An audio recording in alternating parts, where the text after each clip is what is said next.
KSL News Radio, Utah's news, traffic, and weather station. It's 1 o'clock at KSL News Radio. I'm Dan Bomas. KSL's top story this hour. Travelers across Utah caught off guard when heavy rain turned to snow without warning. KSL News Radio's Eric Cabrera has more. Commuters dealt with a range of fast weather changes, and Christine Cruz with the National Weather Service told me why. So what happened this morning is we had an area of particularly heavy precipitation, and what that did is that changed our precipitation type over to snow in a lot of areas. It was just heavy enough to bring that colder air down and change us over. Cruz said those wanting their afternoon commute to turn back to rain are in luck. As we go into the afternoon, we should transition back to rain for most locations. Eric Cabrera, KSL News Radio. Our top national story this hour from ABC News. A Marine helicopter missing on a flight overnight has been found near the town of Pine Valley in the California mountains east of San Diego. The AP is reporting there was bad weather in the area at the time it disappeared. Rescuers, though, have had a hard time getting into that area on the ground because of heavy snow. There were 5 Marines aboard. Their fate hasn't been determined. Your money at this moment, the Dow Jones average up on the day right now, 187 points. The NASDAQ up 153 points, or just about 1%. And our KSL weather. The snow has arrived. That's next. KSL News Time 101. Here's a way to get breaking news updates anywhere you go. At the store or in a work meeting, you can get breaking news on your phone. You can quickly read it, swipe, or click for more. It's super discreet, super fast. That's the app for KSL News Radio. Les Olson IT structured cabling is second to none. Tired of old and inefficient cabling? Have an upgrade or remodel planned? Building a new network from the ground up? We offer the very best in low-voltage cabling installation, including data, phone, fiber optic, and more. Ask us how to get your free consultation today. Les Olson IT. Imagine it's the last ride, but your symptoms of irritable bowel syndrome with constipation, or IBS-C, are taking you for a ride. What should you do? Keep managing your constipation with belly pain the same old way? Or try getting ahead of your symptoms by talking to your doctor about treating it with Linzess, linaclotide. Linzess is a prescription medicine that treats IBS-C in adults. It's not a laxative. It's a once-daily pill that helps you get ahead of your symptoms. It's proven to help you have more frequent and complete bowel movements and helps relieve overall abdominal symptoms, belly pain, discomfort, and bloating. These symptoms were studied in combination, not individually. Do not give Linzess to children less than 2. It may harm them. Do not take Linzess if you have a bowel blockage. Get immediate help if you develop unusual or severe stomach pain, especially with bloody or black stools. The most common side effect is diarrhea, sometimes severe. If it's severe, stop taking Linzess and call your doctor right away. Other side effects include gas, stomach area pain, and swelling. Imagine, what could relief from IBS-C mean for you? Talk to your doctor and say yes to Linzess. Learn more at linzess.com or call 1-800-LINZESS. Maybe Washington didn't ski. Maybe Lincoln didn't shred. Okay, could be, but I know they'd have no objections to you taking a run in their honor. So get ready.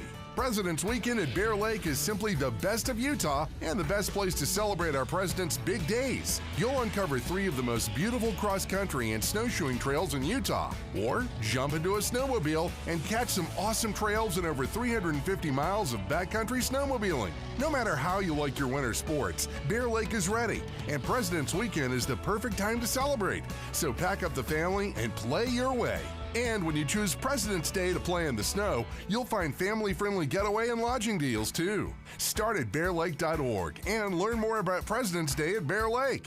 bearlake.org. Lodging, activities, family events, even ice fishing. It's winter at its best, all at Bear Lake. Visit bearlake.org for details. bearlake.org. Jazz Plus is here. With Jazz Plus, you can watch games live from your TV, computer, tablet, or phone. So don't miss any of the action when you're at home or away. Can't get enough of your favorite team? Go behind the scenes and see what the team is up to on and off the court. With flexible plans, you can choose what works for you, from full season to monthly, or just pick a single game you want to watch. Sign up and subscribe today at UtahJazzPlus.com. Getting help with plumbing repairs is easier than you think. All you have to do is call Any Hour Services or schedule an appointment at anyhourservices.com. No one helps more homeowners than Any Hour Services. Traffic and weather together brought to you by Sinclair's DinoPay app. Save up to 20 cents per gallon. Here's Ricky Meese. It's a wet and sometimes snowy drive along northern Utah's roadways. In Utah County, we have this crash affecting both east and westbound directions of Highway 6, Spanish Fork Canyon. This is actually on the eastbound side where the crash occurred. It is closed, and that crash happened about a mile east of Sheep Creek. We also have a crash in Taylorsville, 4700 South, 2200 West. The UACPA supports certified public accountants in Utah through ongoing professional education and leadership development. Find a CPA that works for you, uacpa.org. Ricky Meese in the KSL Traffic Center. KSL weather. This morning's rain has turned to snow with accumulation on the roads tomorrow and Friday. Valleys will get 1 to 2 inches with up to 2 feet of additional snow in the mountains. Will dry out for the weekend with highs in the 30s. And right now, 36 degrees with snow. I'm Dan Bomas from the KSL Common Spirit Health Studios. Listen online at kslnewsradio.com. We're Utah's news, traffic, and weather station. Inside Sources. Inside Sources. America's voice of reason. Boyd Matheson on Utah's home for elevated conversation. Inside Sources on KSL News Radio. Well, we've heard a lot about the standoff between President Joe Biden and the governor of the state of Texas when it comes to the issues of immigration and border security at Eagle Pass. But those are all the headlines. What if the real answer actually came from the people who live in Eagle Pass? Let's begin. Think you know the news of the day? Think again with Boyd Matheson on KSL News Radio. We are really thrilled to have joining us on the program today Brigham Tomko. Of course, he's a staff writer at Deseret.com, Deseret News. He is part of the political team there and has a fantastic piece getting, I think, to the heart and soul and center of what has been the center of attention in a lot of the immigration debate these days in the country. Eagle Pass, Texas. Had a chance to be down there at the border, and I think actually spoke to some people who have some pretty strong opinions about what should be done because they actually live there. Brigham, welcome to the show. Yeah, thank you so much for having me. It was a great experience flying in late Saturday night and having to come home on Sunday, but during that 24-hour period, I was able to get a good sense of how people feel in Eagle Pass. Yeah, and it's one of those that obviously has turned into such a big national politic things, but between what's happening and not happening in Congress, you've got things going on, the battle between the President of the United States and the Governor of Texas. But give us a sense. You had an amazing 24 hours on the ground. I can't believe all the people you talked to, but the people who actually live there, give me a sense of what do they think needs to happen?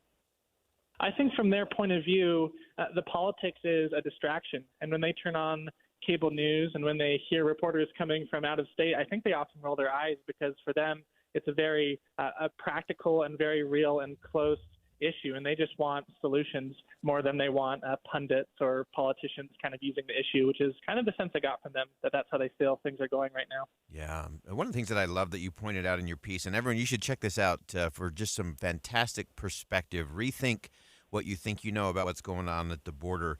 One of the things that you hit in your piece at Deseret.com is the competing costs of immigration and how the locals look at those competing costs. Describe that for us.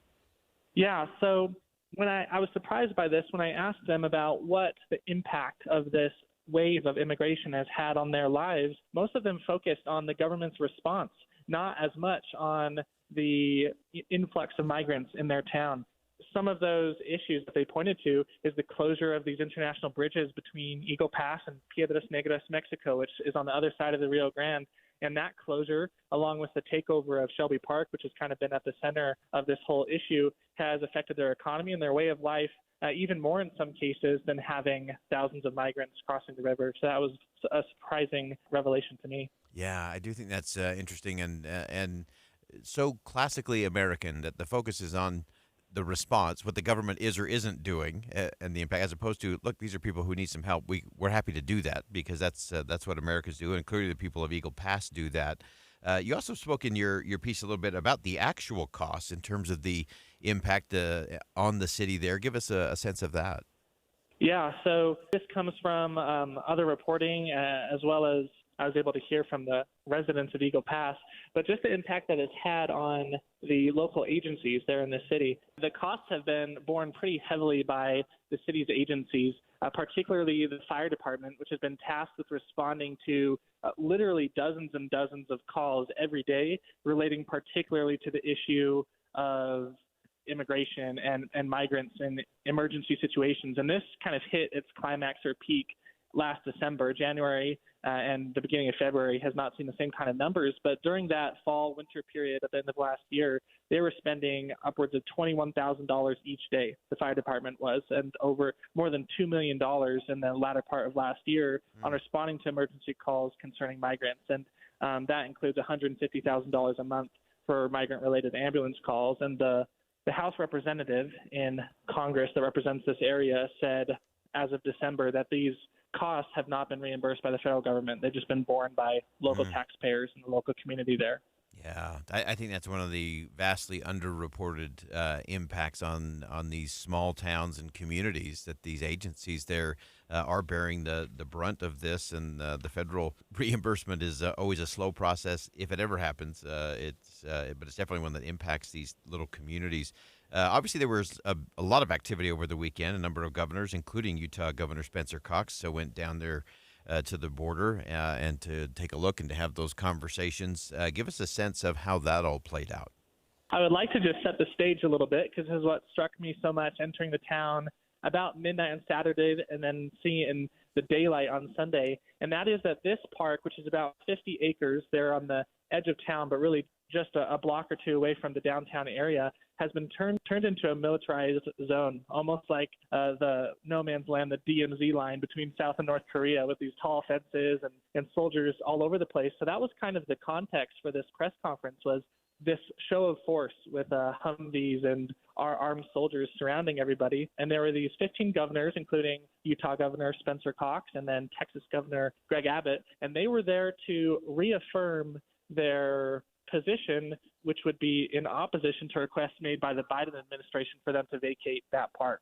And so the argument is that the state has been forced to act in self-defense against what they call an invasion to secure the border and eliminate what Greg Abbott said is all crossing across that sector.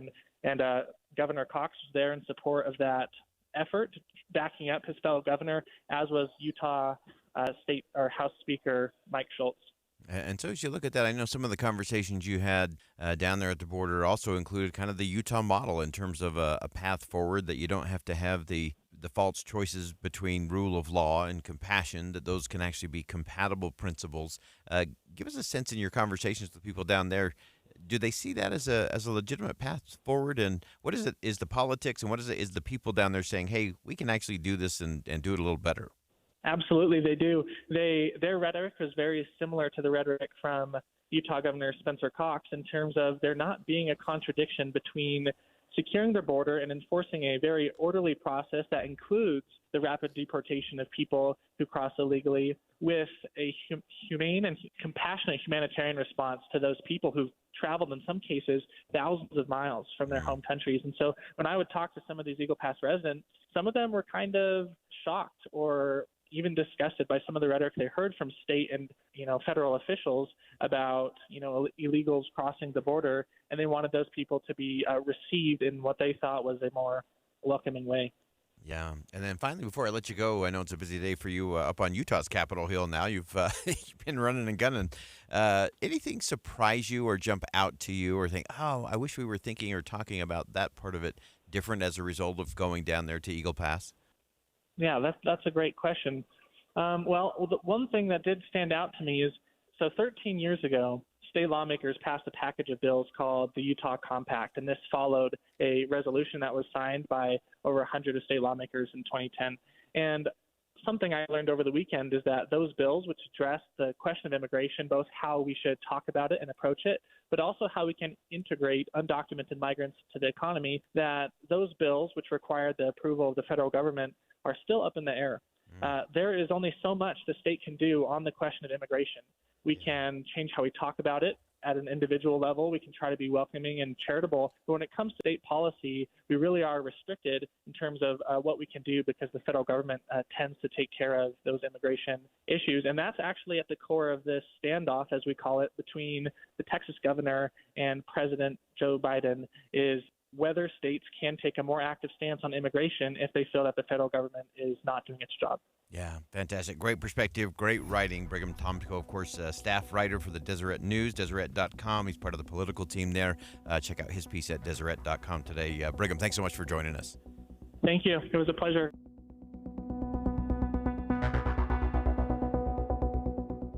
Think again on Inside Sources with Boyd Matheson. Our lives are full of choices these days. Some are less important. Look at all these shows and movies.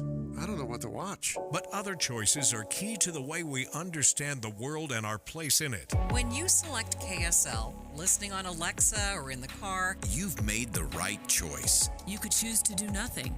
You could opt out. So thank you for engaging, for choosing this station. KSL News Radio. Derek Overstreet, founder of the New Millennium Group. We're a financial planning firm. Listen, we're fiduciaries. We have advisors standing by right now to take your call. That's 888-999-6370. 888-999-6370. The reason you're going to want to call is we're going to help you retire 3 to 5 years before you thought possible. Now, imagine how that would be if you could actually retire 3 to 5 years sooner than your plan was. The way we do this is by putting together a step-by-step plan, taking into consideration any rental properties that you have, any pension income that you have, your Social Security. Listen, we put that all together for you in writing. It will allow us to build your income based on inflation. You know, inflation has been rapidly rising. You and I both need a plan that whatever we start out our income at, in 5 or 10 years, we're going to need 40% more income. So if you're one of those people listening and you'd like a plan in writing, give us a call at 888-999-6370. That's 888-999-6370, or go to utahsfinancialplanner.com. I've hit a lot of milestones on my soda weight loss journey over the last 4.5 months, but none bigger than hitting my goal weight. Yes, I've lost 67 pounds since mid-September with Soda Weight Loss. SOTA, it stands for State of the Art. They told me at the beginning it was going to be like stepping into a time machine, and I thought, yeah, right. But guess what? Now that I'm here, it's true. People tell me I look younger, and honestly, as I look in the mirror, I can't disagree. I'm seeing a weight on the scale under 200 pounds, which I haven't seen in almost 25 years. I had to borrow clothes from my 21-year-old son's closet so I could find something that fit me. I put on a medium-sized shirt for the first time since I can't even remember. But I want you to have the same success and these same awesome milestones that I've had. Why don't you go to sodaweightloss.com, SOTAweightloss.com, and take a look at a few or maybe a bunch of the 8,500 5-star reviews on there. So don't wait anymore. Check out sodaweightloss.com. SOTA stands for, say it with me, State of the Art. Pizza's here. Oh, great. I'd love some, but I'm worried about my stomach issues. If you're worried about having diarrhea, gas, bloating, stomach pain, or loose, oily stools, it may not just be stomach issues. It could be a condition called exocrine pancreatic insufficiency, or EPI. With EPI, the pancreas doesn't release enough enzymes to break down food, but EPI is manageable. Use the symptom checker on identifyepi.com and talk to your doctor. That's identifyepi.com. Sponsored by AbbVie. Valentine's Day is here.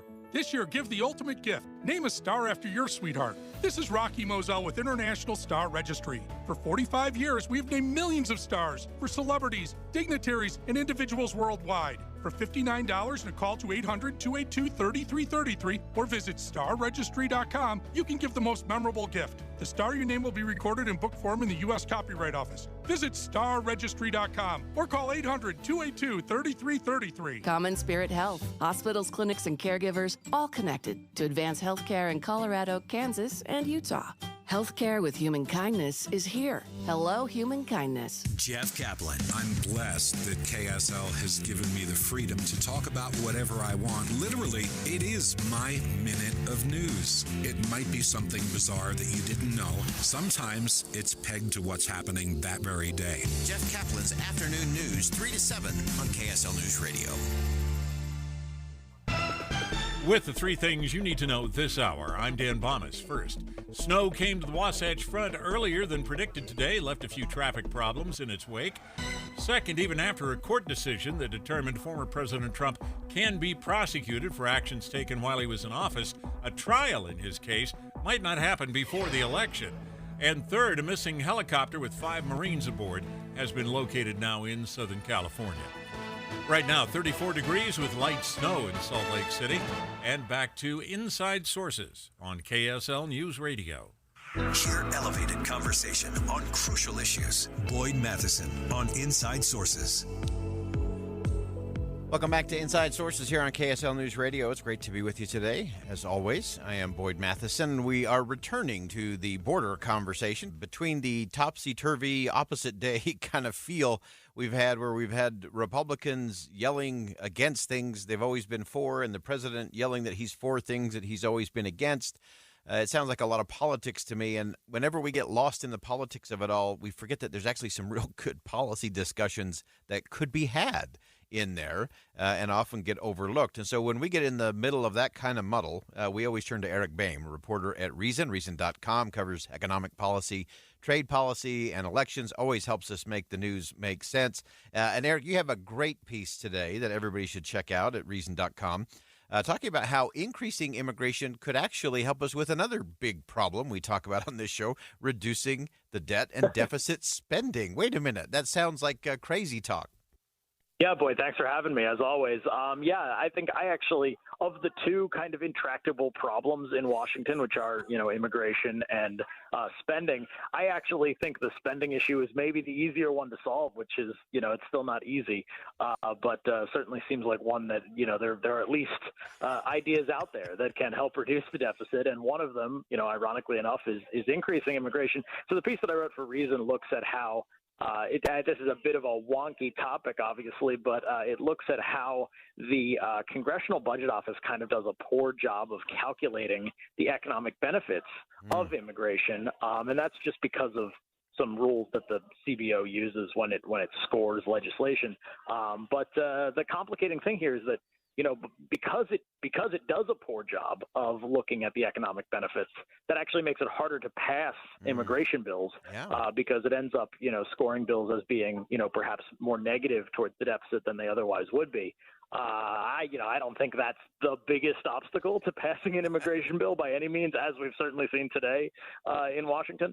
But it's a factor, and I think it's one of those things that lawmakers, should probably adjust if they ever want to make a good faith effort at solving the immigration problem, which, I don't know. I'm pretty skeptical they actually do, but that's where we are. Exactly. It is it's the politics of it all. I'm still convinced we could solve it in an afternoon if we just put it on the floor of the House and the Senate. Everybody seems to agree on the policy pieces.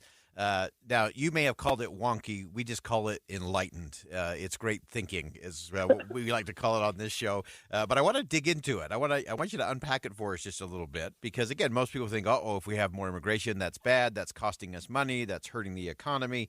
And so just kind of walk us through what it is that we should be just tweaking and recognizing of how this one problem that we seem not to be able to solve could actually help us solve another problem that we seem to not be able to solve. Sure. Yeah. So the piece that I wrote specifically looks at a study that was done by the Penn-Wharton budget model. This is a CBO. It's sort of like a shadow CBO, if you will. It's a think tank that basically does the same sort of work that the CBO does, except it's housed at the University of Pennsylvania, and so it's independent. It's outside of Congress. But they do the same sort of analysis, and they look at the same sorts of things. And the report that they put out last month actually went back and looked at a provision that was in the America Competes Act. This was a Democrat proposed piece of legislation from about a year ago. It was a kind of an omnibus bill that did a bunch of different things. One of the proposals in there, though, had to do with immigration, and it had to do with increasing specifically green cards for high-skilled immigrants, so people who have PhDs or other advanced degrees in STEM fields, in science and technology fields. And what the Penn-Wharton budget model found is that if you increase, basically remove the caps for green cards for those individuals, you would end up generating a tremendous amount of new tax revenue for the country, hundreds of billions of dollars over 10 years of new tax revenue.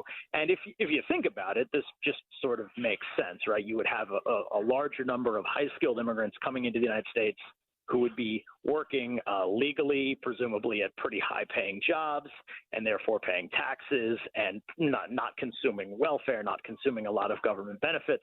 And so that's a net win from the government's perspective. That's certainly a net win for the budget. That means you've got a lot of tax revenue coming in, more tax revenue coming in from more high-skilled, high-earning workers, and that would be, again, a couple $100 billion over 10 years that would help reduce the deficit. When the CBO scored that same piece of legislation, they actually said it would be a $4 billion hit to the deficit. That's basically zero, right? Over 10 years, $4 billion is nothing in the federal budget.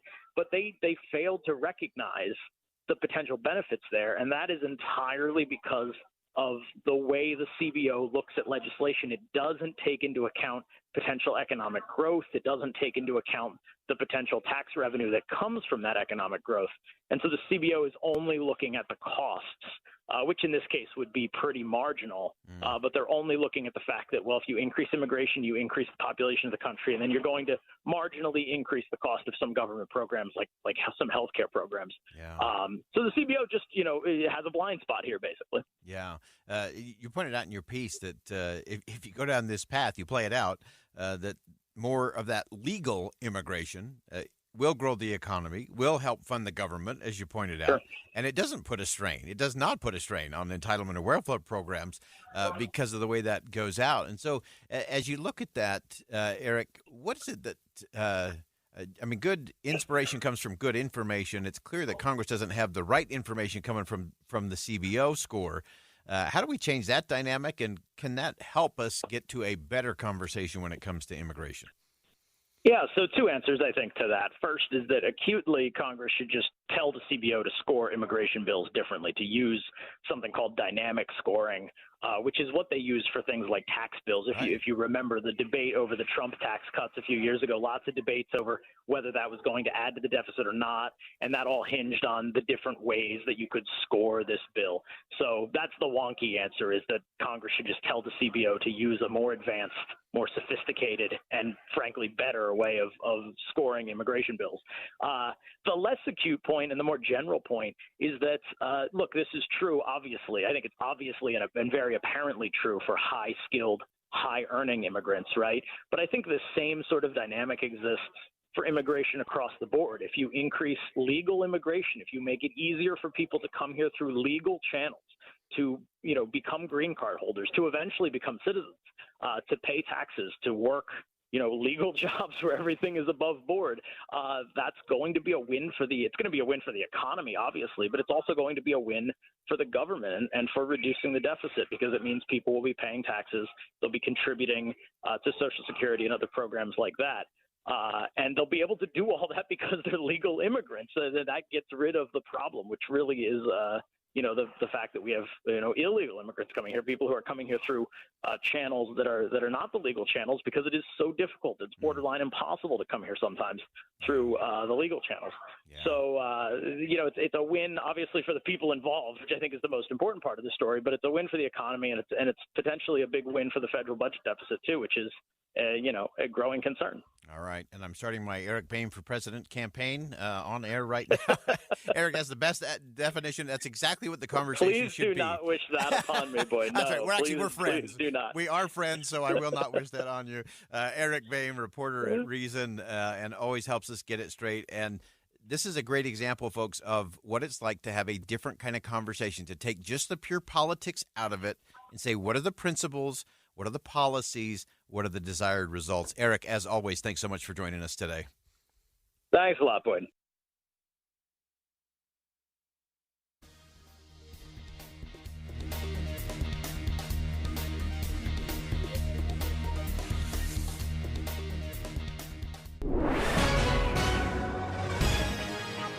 It's 1:30 at KSL News Radio. I'm Dan Bomas. KSL's top story this hour. A bill passed last year needs a final push to make it a reality. A bill sponsored by State Senator Jen Plum created special license plates meant to raise awareness and fund research towards saving the Great Salt Lake. 100 more people will apply for the license plate. Will have to do that, rather, before it can be distributed. In these charged times, there's a lot of things that people may disagree about, and Great Salt Lake is really something that we all, as Utahns, seem to want to rally alongside each other on. Senator Plum thinks this effort is something like a bake sale, something that Utahns can do to show their support for the lake. Our top national story this hour from ABC News. Former President Trump and his legal team say they'll appeal the decision by a federal appeals court that ruled Trump does not have immunity from prosecution for things he did when he was president.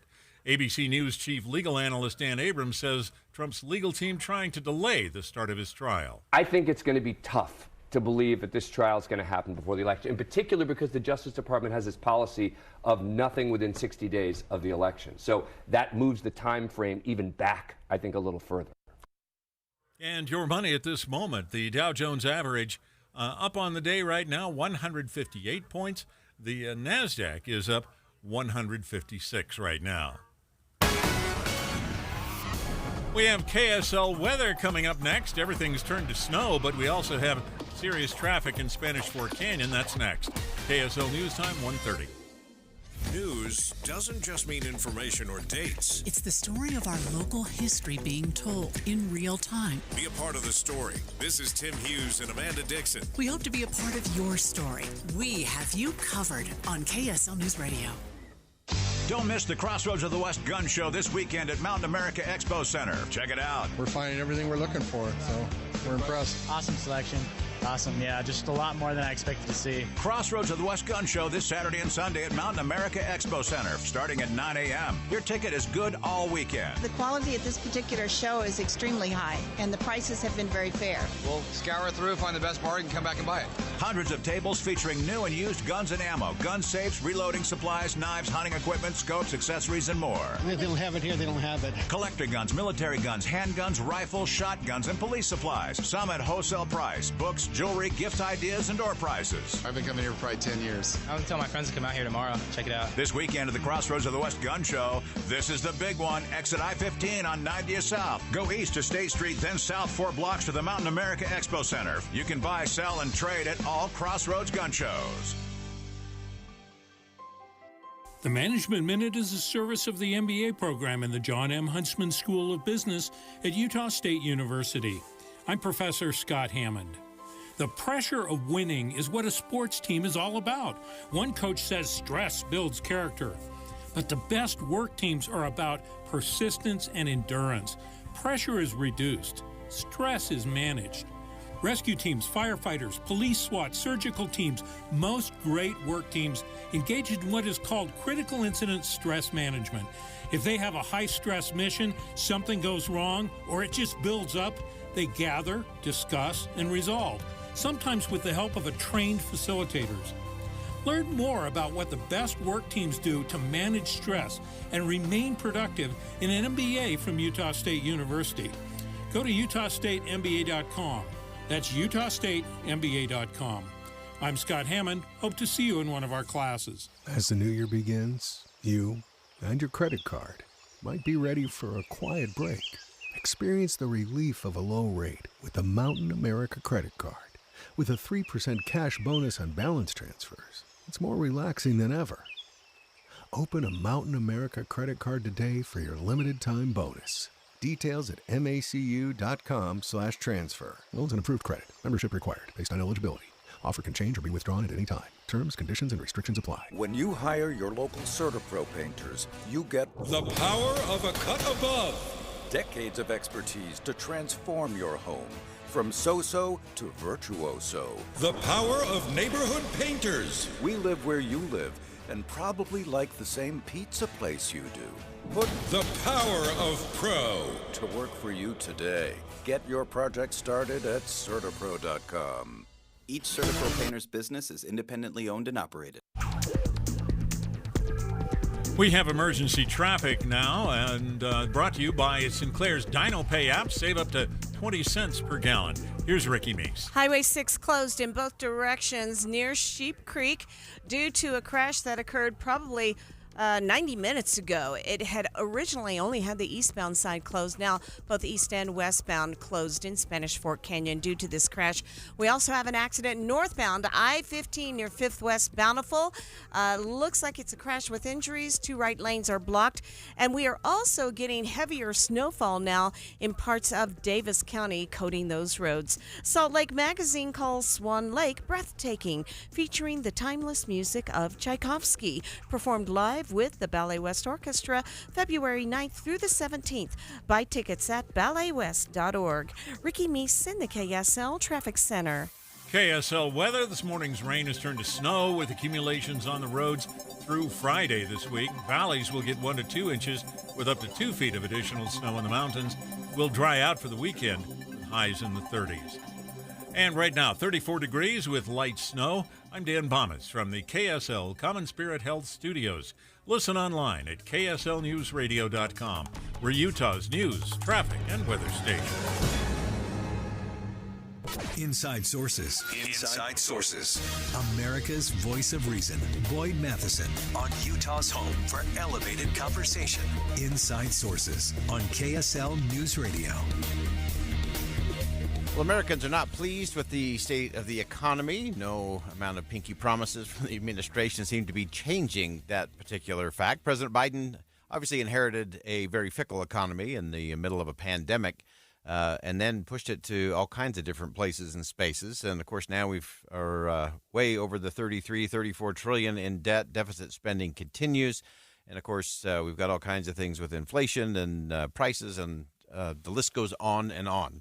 And so as we look at how we got here and how much of this was economic policy, how much of this was the administration's strategy, and how much of it was just a communication game in terms of where we really are, and where's the disconnect between Bidenomics and where the American people actually are, because that seems to be what the president is struggling with at the moment. And to help us break all of that down, Peter Suderman, features editor at Reason.com, has a great piece on the bankruptcy of Bidenomics. And Peter, welcome to the show. Thanks so much for having me. So dive into this for us. You did a great job of kind of moving through what the president has been saying, what kind of the communication strategy has been, the policy pieces, and where we are today. Yeah, so one of the big problems for the Biden administration politically has been that people really don't trust Joe Biden on the economy. And you see that in the most recent polls, which show that there's about a 20-point gap between Biden and Trump in terms of perceptions of how Biden is handling the economy versus how Trump would handle the economy, with Trump being the one who people trust by a significant margin there. And so over the last year or so, starting really last summer, Biden went on a tour of the country trying to convince people that actually the economy was great, and not just that the economy was great, but that it was great because of the policies that he passed.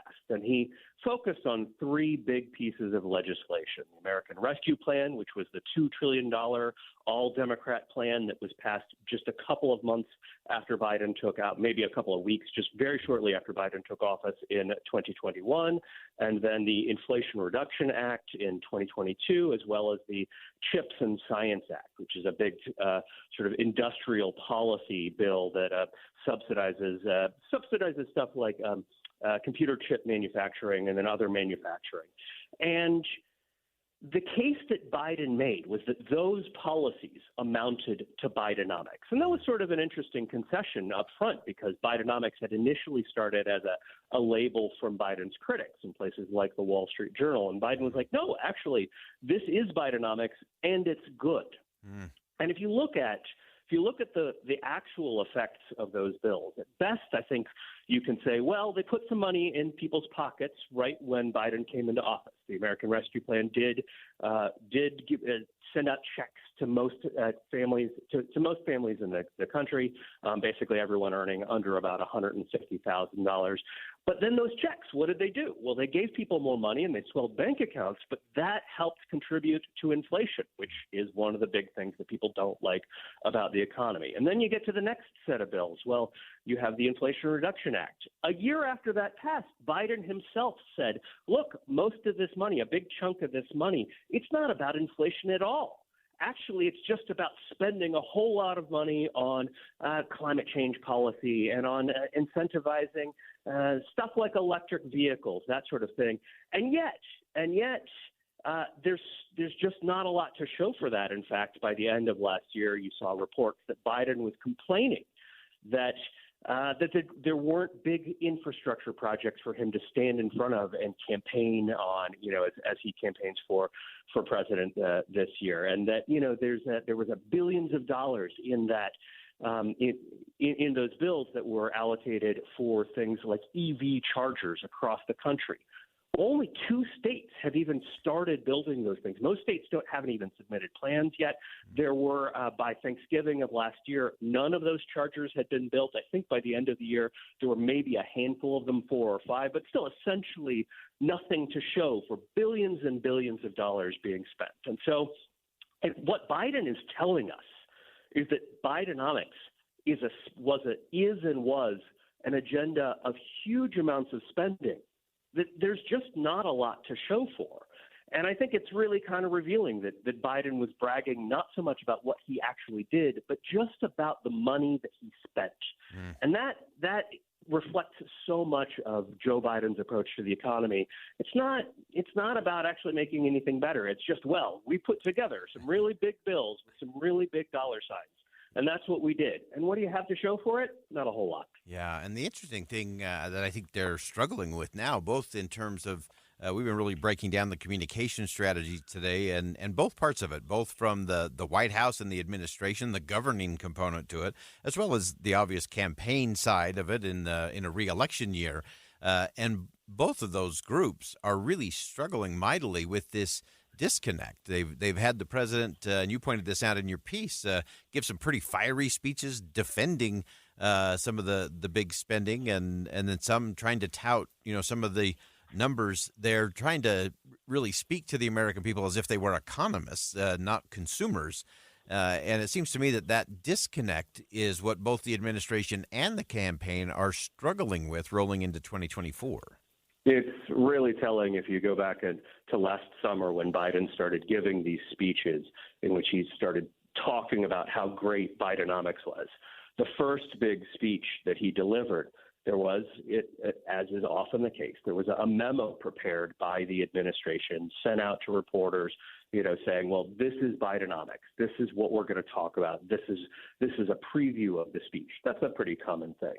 But what was notable about it was that memo was written by members of the communications team, not people from the economics, not his economic advisors, not his policy advisors. Bidenomics, the speech-making part of it, the stuff that we have heard from President Biden over the past 9 months or so, all of that was just a messaging play. It was just an attempt to sort of say, actually, the things we did that you already know about, these laws have been on the books for a year or 2 years or more, right? Like, actually, all that stuff was good, and you're wrong about what's going on in the economy. And I think you can actually make a case that there are some good things happening in the American economy right now. Yeah. The job market's pretty good. Inflation is certainly way down from its peak. But Biden wanted to say that no, actually, all these big spending policies. That was Bidenomics, and those things had contributed to making life better for Americans. And then the evidence just isn't really there. Yeah. And again, it's so telling when you have these reports coming out starting in December of last year that Biden himself is frustrated with the lack of progress. That the factories aren't being built, that the bridges aren't being built, that the EV chargers that were supposed to be everywhere, that there's only a handful of them, and that most states are just way, way behind on even getting their plans together for this sort of thing. Yeah. And it's really indicative, I think, of a kind of a contradiction right now in liberal policymaking. Is that on the one hand, they say they want to build things and they want to spend money to build things. And then they bog down any effort to build stuff in a huge array of rules and regulation that don't just make it expensive. They just make it, in some cases, they make it nearly impossible because it takes so long. Yeah, no question. Peter Suderman, features editor at Reason. Great piece. Is there any there? That's going to be the big debate, the big question. Peter, thanks for breaking it all down for us. Thank you so much for having me.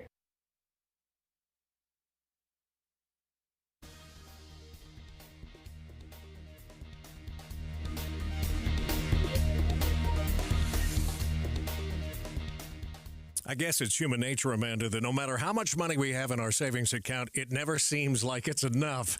And if you find yourself in that mode right now, let us direct you over to our friends at UCCU. They are wanting to help you supercharge your savings. UCCU is offering high-rate savings options with yields up to 5.5%. All you do is go to UCCU.com and select a high-rate savings option to do just what you said, supercharge your savings. You're going to get a much bigger return on your savings right now. It's a savings certificate, which means you make one deposit up front and your money grows over a fixed period of time. So you can have that grow over 5 years, but UCCU has created some very short-term savings certificates with high yields, short like 6 months, 9 months, or a year. So you decide how long do you want to put that money. You deposit money, a one-time only deposit, and then you let it stay in. The longer it stays in there, the higher the interest rate you earn. And if you need immediate access to your money, UCCU's Money Market will give you a high yield and anytime access. UCCU, you're going to love where you bank. Getting your biggest tax refund from Jackson Hewitt can lead to some spirited reactions. Jackson Hewitt! Jackson Hewitt is so sure that you'll get your biggest refund that if they don't, you get your money back plus $100. Jackson Hewitt! And Jackson Hewitt also guarantees the accuracy of your return for life. So don't just sit there. For your biggest refund guaranteed, walk into a Jackson Hewitt today and dance out Jackson Hewitt! Yeah! For the ones who get it done, the most important part is the one you need now. And the best partner is the one who can deliver. That's why millions of maintenance and repair pros trust Grainger, because we have professional-grade supplies for every industry, even hard-to-find products. And we have same-day pickup and next-day delivery on most orders. But most importantly, we have an unwavering commitment to help keep you up and running. Call, click Grainger.com, or just stop by. Grainger, for the ones who get it done. If you've ever experienced running out of hot water before your shower was done, or hard water spots on dishes and fixtures, I've got a deal you might be interested in. What's up, everybody? I'm Mike Wilson with Any Hour Services, and you probably already know that a tankless water heater and a water softener solve both issues. If you've ever thought about looking into getting a tankless water heater, here's the deal I was talking about. Through the end of February, we're including a free water softener with every new tankless water heater we install. The best part of this deal might be that you never have to worry about being the last one to the shower again, or that you don't have to waste the money keeping 40 to 50 gallons of water hot 24/7. To take advantage of this deal, call Any Hour Services before the end of February. The visit's free and there's no obligation to buy. If you decide to have us install a new tankless water heater, we'll throw in the water softener for free. That's right, a free water softener when you purchase a tankless water heater. Pick up the phone and call Any Hour Services right now for all the details. 801-443-7400. You can Google Any Hour Services. You can even schedule online at anyhourservices.com. No one helps more homeowners than Any Hour Services. Be advised, this is a once-in-a-lifetime opportunity to save 40 to 80% on a hot tub and swim spa this weekend only, Friday through Sunday, Mountain America Expo Center, Sandy. Be advised, this is a once-in-a-lifetime opportunity to save 40 to 80% on a hot tub and swim spa this weekend only, Friday through Sunday, Mountain America Expo Center, Sandy. 18-month interest-free financing. Our factories have demanded we sell 1,000 hot tubs and swim spas this weekend. Mountain America Expo Center, Sandy. Huge factory incentives, factory rebates this weekend only. Mountain America Expo Center, Sandy. We can remove your old hot tub. Free delivery of your new hot tub. Hot tub starting at $2,999. Mountain America Expo Center, Sandy. Free delivery of your new hot tub. Just relax and enjoy. Mountain America Expo Center, Sandy. Friday, noon to 8 p.m. Saturday, 10 a.m. to 8 p.m. Sunday, 10 a.m. to 6 p.m. Free admission, free parking, free delivery. Mountain America Expo Center, Sandy. Call 833-SPA-SALE or visit hottubandSwimSpaSale.com.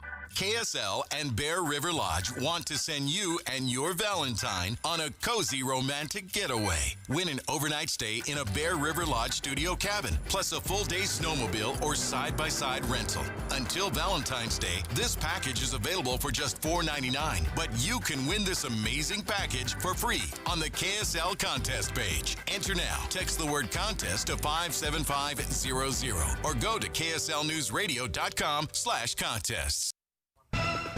With the three things you need to know this hour, I'm Dan Bomas. First, snow came to the Wasatch Front earlier than predicted today, left a few traffic problems in its wake. Second, even after a court decision that determined former President Trump can be prosecuted for actions taken while he was in office, a trial in his case might not happen before the election.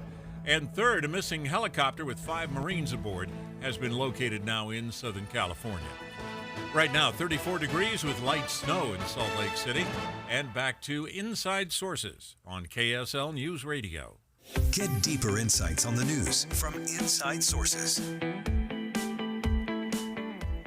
Welcome back to Inside Sources here on KSL News Radio. It's great to be with you today. As always, I am Boyd Matheson, and we're going to go back to a conversation we had a little bit ago with one of our favorite people and guests on the show. David Blankenhorn, of course, is the president and co-founder of Braver Angels, is doing some extraordinary work in changing the game, changing and elevating the conversation, getting rid of the contempt and the anger and the fear and the frustration models, and just showing that when you leave it up to the American people to have a conversation, they can actually have an extraordinary, transformational kind of conversation. And David, welcome back to the Beehive State, and welcome back to Inside Sources. Oh, great to be back, and really great to be with you again. Wonderful. So you started this whole project. We're going to go back to calling it the within the parentheses of a crazy idea model. It was a crazy idea, starting all the way back in 2016. It seemed like a crazy idea at the time. We just decided we would bring together some people right after the 2016 election that had been on, voted for Trump, voted for Clinton. Could we talk to each other? And it seemed simple enough, but it was an amazing experience. And we've now done these all over the country, and we've built a national organization that is devoted to building a civic friendship among the citizens that's strong enough to withstand pretty passionate disagreements. We can still be a country. We can still care for one another, notwithstanding the issues that divide us. And it's actually been a remarkable experience to see how much people want this. Yeah. You know? They do. And especially those who listen to this program, they get it, and they want to be part of that kind of conversation. And to me, one of the really fascinating things is as you travel the country, I want you to explain for us kind of that experience, that aha moment of like, wow, that person's actually pretty rational, pretty reasonable. How could they possibly be rational and reasonable if they're on the other side of the political spectrum? But you're proving that out over and over and over again. It's true. We're a better people than we've been told, and we're a people that have more in common with each other than we're often told. One of the interesting things is when we ask people to come to one of our events, people on both sides, the left and the right, will often say, well, I'd be interested, but I don't think I would be a good participant because I like to use facts and reason. And I don't really like to talk to people who only think with their emotions and don't respect facts. People on both sides say that. So we say, well, actually, you're perfect. You're perfect for this, and so please join us. And what they discover is that I don't agree with you about who should be president. I don't agree with you about a certain issue or two, maybe more. But you're not such a bad person. You care about our country. We have some things in common. Yes, we don't agree, but you're not in bad faith. You're not a person who's crazy, who doesn't have reasons and doesn't have certain values that I recognize as good values, and that's the trick. It's the rediscovering the fact that in a free society where we depend on governing ourselves, we have to have those bonds with each other. Yeah. Not even though obviously we're going to have big disagreements on things. And that's I always say that America is always at its best when it is a country of big ideas, open, even roiling debates about those issues and ideas, and then we all move forward. Yes. And to me, it's this component, and I think you do this so well at Braver Angels, and it's really the magic of and. rather than the divisiveness of or. Exactly. And to me, that's a real game changer. And I know the way you go about things with Braver Angels, I think, is an important part of what you do to create that space for people to say, wow, I can have an and conversation. Yeah, you don't. Usually you find with almost any issue, it's not a binary. It's not either one thing or the other. There are always shades of gray. There are always nuances. Often people on the left think that we on the left are disorganized, but all conservatives think alike. They go in lockstep. They're too organized. And then people on the right will say, "Oh, we're all divided into libertarians and so." But these left-wing people are like lockstep. Well, both sides are wrong about this. Yeah. And so one of the beauties of the thing is seeing that there's a 1,000 takes on an issue, and usually most perspectives can contribute something to understanding the full truth of the situation. Yeah. You've done a lot of work on college campuses. Walk us through those conversations, and is the younger generation being more open or less open to a different kind of conversation? Yeah, we did work on 55 college campuses over the past year. We had 100 student delegates to our most recent annual convention. Yeah. So there's a strong feeling among a lot of younger people that they're not inheriting the best situation from their elders like me, and they would like it to be different. I think there is, in some ways, more of an openness to communicating, because usually they don't have completely worked out kind of ideological frames. There is a situation on some college campuses, though, where there's a kind of reluctance for students to speak their minds on issues because they feel they'll be blamed, or they'll be ostracized or canceled, or sometimes people fear that the professors might even hold it against them if they say something that's not in the mainstream of that campus culture. So they really like what we're doing. Yeah. Because they'll say, well, gosh, here's an opportunity. One of our things is, as you know, one of our principles is we speak our minds fully and freely without fear. And so for a lot of these students, they'll say, well, this is the first time I've ever really been able to say what I think about something. And it's very meaningful to them. Yeah, so important. I actually just concluded an interview with Yeonmi Park, who defected from North Korea, ended up in China as a sex slave, finally made it through miraculous ways into South Korea, and is landed here in the United States. And she talks about some of the things that she hears on college campuses without that ability to be free, to speak freely or without fear. And she said that's what she grew up with in North Korea. She knows how that works. Yeah. And she knows the danger there. And so respecting the diversity of views, how would it be any different in a free society? In a controlled society like she's from, they try to tell everybody exactly what to think. Yeah. They're like, they want the people to be like sheep. But in a free society, we carry around part of the government in ourselves. We're self-government, and of course we're going to disagree. But the question is how we handle the disagreement. Yeah. Do we make it a positive thing, where we can grow and live together, or does it become toxic? And today I'm afraid that we're veering toward disagreement as rancor, as venom, as name-calling. Yeah. And that's what becomes destructive to our society. Yeah. Yeah, it prevents any real conversation from happening or any forward movement from happening. It blocks. It's the underlying issue that is harming our ability to work on all the other issues.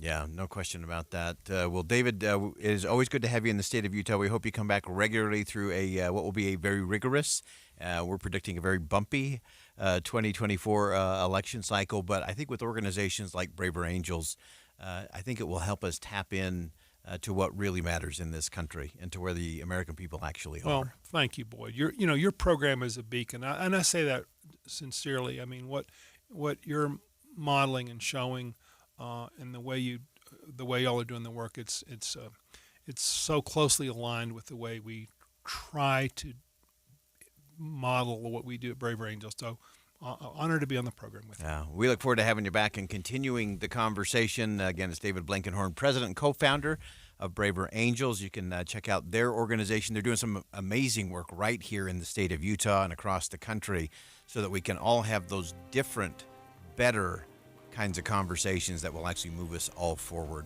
Well, that wraps up hour number 1 of Inside Sources here on KSL News Radio. We'll step aside for some top of the hour news, but don't go anywhere. We got a big hour number 2 coming up next, so stick around. We'll be right back.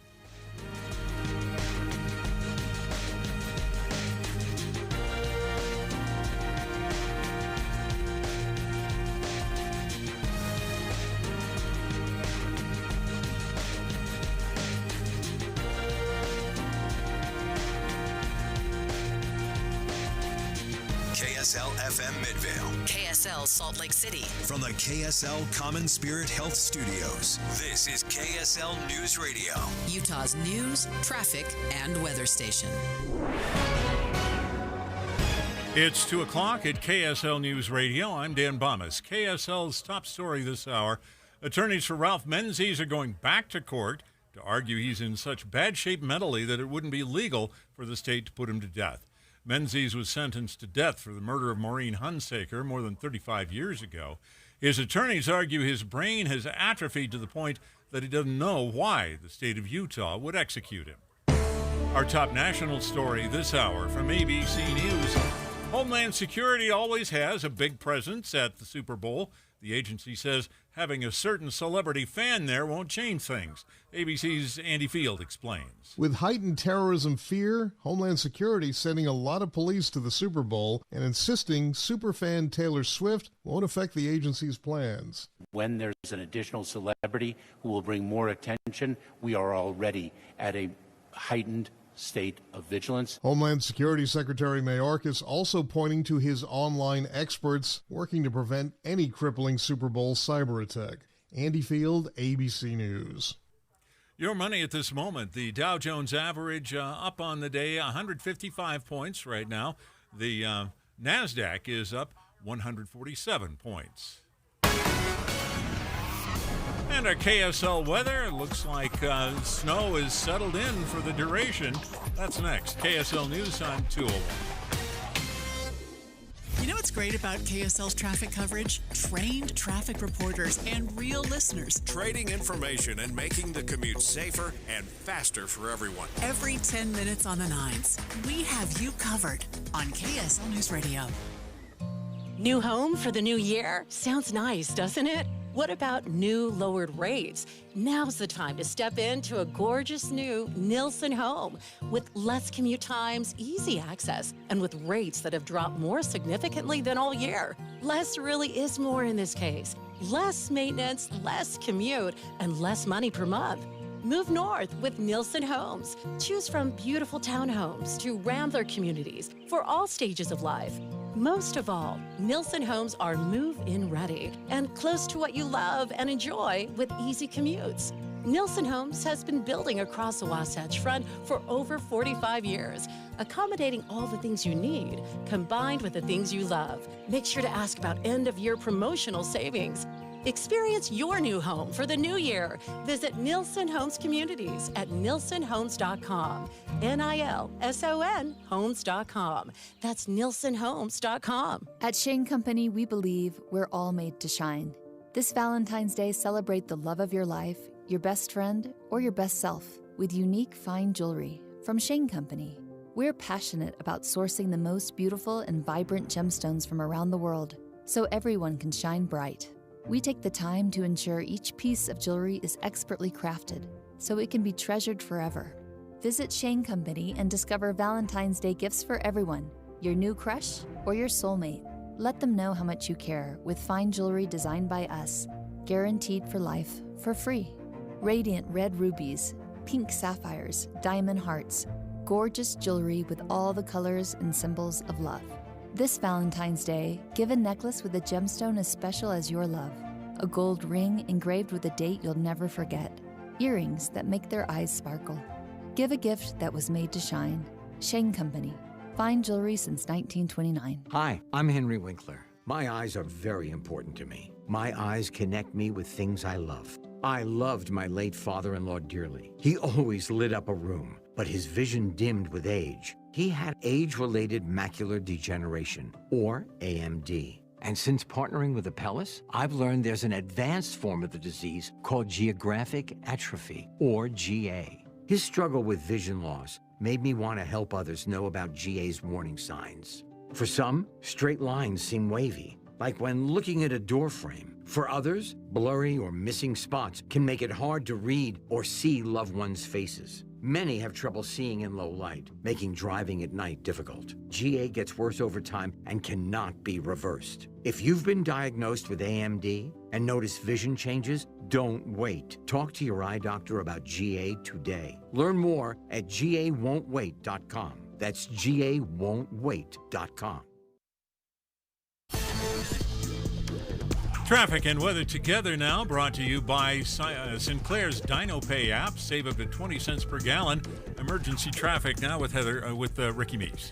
Well, it looks like they're getting ready to open Highway 6 in Spanish Fork Canyon. We had a serious accident near Sheep Creek, and it actually closed the road in both east and westbound directions. Right now, traffic on the eastbound side just starting to creep along, so hopefully that's a good sign that they're going to start to let traffic get through the canyon. However, you can continue to expect big delays there. We have a crash in West Valley, northbound I-215's West Belt, about 3900 south, with vehicles to the left and to the right shoulders, and snowfall slowing speeds along bigger roadways in Davis County. Looking for suspense, intrigue, and thrill? Download the new audiobook, The Fear of Silence. Powerful, riveting, 4.6 of 5 stars on Amazon. Everywhere audiobooks are sold. Ricky Meese in the KSL Traffic Center. KSL weather, rain today with snow in some valley areas, and that'll turn to all snow with accumulation on the roads tomorrow and Friday, and will dry out for the weekend with highs in the 30s. Right now, 34 degrees with light snow. I'm Dan Bomas from the KSL Common Spirit Health Studios. Listen online at kslnewsradio.com. We're Utah's news, traffic, and weather station. Inside Sources. Inside Sources. America's voice of reason. Boyd Matheson on Utah's home for elevated conversation. Inside Sources on KSL News Radio. For the headlines today, Secretary of State Antony Blinken is in Israel today. This is his fifth trip to the Middle East since the war began between Israel and Hamas back in late last year. Diplomacy's always a long game. It's a delicate dance, to be sure. And there's a lot that needs to get accomplished in the coming weeks and months that are going to happen way underneath the headlines and far away from the cameras and microphones. And so the bigger question is, what is underneath, and how do we get to a better future in the region? Let's begin. Think you know the news of the day? Think again with Boyd Matheson on KSL News Radio. Well, let's start with the news of the day, and then let's unpack it and look at what has to come next. I think that's the really important space to get to today, but to just set everyone square in terms of what is the present reality, and that's always the important thing. You can't chart a course where you want to go unless you understand where you actually are. Here's where we are. Earlier today, Israel Prime Minister Benjamin Netanyahu held a press conference giving an update of the state of the war between Israel and Hamas in Gaza. He said the Israeli military objectives are within reach, including the release of remaining hostages. This speech was given in Hebrew. It's being translated here into English. Take a listen. We are on our way to that decisive victory. It is in our hands. The IDF are working systematically, and they will achieve all the objectives of the war. They're going to release all the hostages, eliminate Hamas, and Gaza will no longer be a threat to Israel. That is our objective. That is the decision I made at the beginning of this war, and we will not suffice with less. Benjamin Netanyahu said that in the context of rejecting Hamas's latest proposal in terms of a ceasefire and a path towards a permanent ceasefire. We'll dig into that a little bit more as we go along. One of the things that I thought was interesting is that Benjamin Netanyahu did briefly mention the day after plan for Gaza. This is something that many have criticized in terms of everyone's policy, not just Benjamin Netanyahu and Israel's position, but the rest of the world. What is the day after plan for Gaza once the war is over? And he gave a little snippet of the conversation he had with Secretary of State Blinken, again, who is in the region for the 5th time since the start of the war, who is pushing for increased aid to Gaza and that critical path to a ceasefire. Now, for the day after, I would like to clarify that the day after is the day after Hamas. Not part of the Hamas, not half Hamas, but the entire Hamas. And I said to the Secretary of State Blinken that after we eliminate them, we will ensure that the Gaza Strip will be demilitarized forever. So some interesting things in terms of vision there. And again, the challenge is how do you get to that day after moment? And what does that look like where the Palestinians can rule without the threat of Hamas? What does that look like? What steps need to be taken there? And can we get there? There's a lot of conversations going on in terms of the hostages in particular, and some of the reports that are coming back in terms of the fact that some of those hostages may no longer be living, that those hostages may be surrounding some of those key leaders as human shields. We don't know a lot of the details about all of that, but what does that path really look like is the question beyond the headlines. So for Secretary of State Blinken's part, he gave a press conference today regarding the negotiations between Israel and Hamas, talking about the release of those hostages. Again, we don't know what the number is at the moment. We know that there are still over 130, including American citizens, that have not been released or accounted for or given a status update on. And here's what Secretary Blinken had to say about a potential agreement. And I warn you, the sound on this is a little bit of a struggle coming out of Israel. Whoever the sound engineer is may be looking for work a little bit later today. But here's Secretary Blinken from earlier. As I said, we've looked very carefully at what came back from Hamas, and there are clearly non-starters in what is put forward. But we also see space in what came back to pursue negotiations to see if we can get to an agreement. So that's an important component.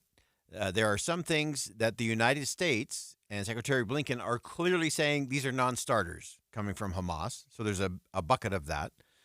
And he's also saying that there are some things that could be part of an ultimate solution and a path to an agreement. During the same press conference, Secretary Blinken referenced the suffering and displacement of the population, the innocent Palestinians in Gaza, continuing to exhort and press Israel to do more to protect those innocent civilian lives. Nearly 2 million people have been displaced from their homes. Hundreds of thousands are experiencing acute hunger. Most have lost someone that they love. And day after day, more people are killed. The daily toll that its military operations continue to take on innocent civilians remains too high. And then finally, Secretary Blinken affirmed the United States' close relationship with Israel, a willingness to always offer support and advice. I thought that was a very interesting subtext to all of that on the direction and what should actually come next to secure the freedom, security, and prosperity of the nation. As a true friend of Israel, as the country that has always been first to its side, whether that was May 14th, 1948, or October 7th, 2023, we will always offer our best advice on the choices before this country, especially the ones that matter the most. And I think that's an important message as well. And again, the subtext and the subtleties of the message that the United States is a true friend to Israel, always will be. We will always offer our support and our best advice. Now, I think that's an important message for the Biden administration, President Biden in particular, because he does want to be able to continue to have very frank, forthright conversations with Benjamin Netanyahu in terms of what is and isn't happening, how things are going in terms of aid into Gaza for the innocent civilians there, to make sure that the Israeli forces are operating with precision, that they're making very controlled and very specific targets that will minimize the damage to the population and the Palestinian people that are innocent in that space.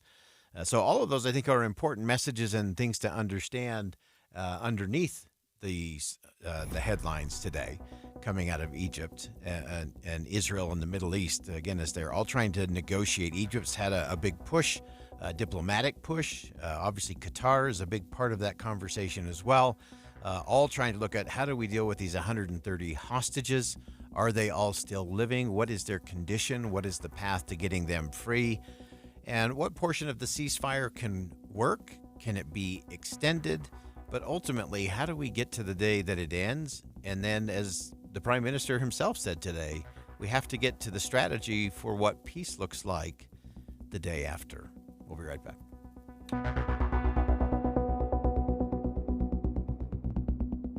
Think again on Inside Sources with Boyd Matheson. The last thing you want in the morning is more noise. The day's just getting started. Maybe you're feeling a little anxious or overwhelmed, and it's not even 8 yet. So catching up on important news stories, some sense of weather and traffic, it shouldn't be stressful. Get a wrap on the day ahead from smart, inviting voices who know you're trying to ease in. Do you love a rainy day? I do, actually. I do too. Tim and Amanda, mornings from 5 to 9. They have you covered on KSL News Radio. Feeling frustrated? Ignored? Deceived? It's time to get Gephardt. Get Gephardt. Weeknights at 10 on KSL. Okay, I am obsessed with Chicago Wednesday on NBC. Chicago Med, Fire, and PD are everything, all in one night. Life and death decisions? Check. Frontline heroes? Check. Steamy romance? Oh, you know that's a check. People, this is TV's most watched night of drama for a reason. Chicago Med, Fire, and PD are more than just TV shows. They're family. All new Chicago Wednesday tonight on NBC. Then stay tuned for KSL 5 News at 10. Is Utah's bad air situation leaving you exhausted? KSL cuts through the haze to find clear information on what's driving pollution and how you can be the one driving change. Exhausted, idling actions tonight on KSL 5 News at 10. You're free now. Free to kick back, relax, and stream beyond your wildest dreams. Rom-coms, slasher coms, space operas, space westerns, cupcake bake-offs on Mars. Free to fill your feed with impossibly chonky chonkers who chonk harder than you ever thought possible. Cats, corgis, babies, baby penguins, baby pandas, chunky baby pandas. Free to make your smart devices do silly things. Bowl of chips on the robo-vacuum. And master devices that have no business being smart. Smart forks, smart toothbrushes, smart tortilla makers. Free to open a world of remote work and a portal into Gametopia. Who's the boss now? Free to be everything you imagine, and then some. That's how it feels to have Quantum Fiber. Quantum Fiber, your world unleashed. Learn more at quantumfiber.com. Limited availability. Service in select locations only. Stop for a moment and think about this. Do you know how much money in your 401k or IRA is actually yours? Or will the government take a bigger chunk than you thought? Remember, you still might owe taxes on that money. But do you have a plan to help make sure you don't pay more than you should? At Capital Wealth Advisors, we believe you deserve to keep more of what you've earned, which is why we're here to help you navigate the confusing world of retirement taxes. It's your money. You deserve to know what's at stake. Right now, taxes are historically low, but they won't be this low forever. So call the Capital Wealth Advisors team today so you don't miss out on this opportunity. 801-210-5500. That's 801-210-5500. You work hard for your money, and we'll work just as hard to help you keep it. Capital Wealth Advisors, 801-210-5500. Advisory services offered through Capital Wealth Advisors, LLC, a state of Utah registered investment advisor. Firm may not give tax advice. Bish's is skipping this year's big RV show for a big reason. It costs each dealer a fortune, and guess who gets stuck with the bill? Yep, you. So skip the big show expense and come to the Bish's Better Than Show pricing event for free admission, free parking, and Better Than Show pricing on new and used RVs. Only at Bish's RV in Salt Lake and American Fork, February 12th through the 17th and President's Day. Better pricing's big, but better selection? That's huge. Instead of spending your money to see a handful of models hauled to the show, you're getting Better Than Show pricing on our entire inventory of new and used RVs. You'll find pricing as low low as $140 per month on approved credit, plus clearance pricing on all remaining new 2023s. You'll also make 0 payments until May on approved credit and get generous trade-in offers on your current RV. Start shopping now at skipthervshow.com. Better brands, bigger selection, lower than show pricing, and free admission? Why settle? Come to the Better Than Show pricing event at Bish's RV in Salt Lake and American Fork, February 12th through the 17th and President's Day. Bish's RV, where memories begin. Stock number 73504 and 76976. Based on 20% down, 8.99% APR for 180 months. Subject to prior sale. See dealer for details. The average text takes your eyes off the road for about 5 seconds. At highway speeds, that's enough time to travel the length of a football field. Stop texts. StopWrecks.org. Brought to you by the National Highway Traffic Safety Administration and the Ad Council. At Fisher Investments, we may seem like other money managers, but we're different. What makes you so different than the rest of us? We ensure clients receive unparalleled service at every step of the relationship. Tell me more. Our investment counselors focus on service over sales, prioritizing clients' needs. How do you make money? We don't sell any commission-based products. We have a simple management fee based on the value of our client's portfolio. So we do better when our clients do better. What about client portfolios? We get to know each client, their finances, family, health, lifestyle, and more, and then we tailor a portfolio based on their specific goals and needs. Your clients really come first then, huh? Yes, we make them a top priority. Our goal is helping them achieve a comfortable retirement. Wow, maybe we are different. At Fisher Investments, we're clearly different.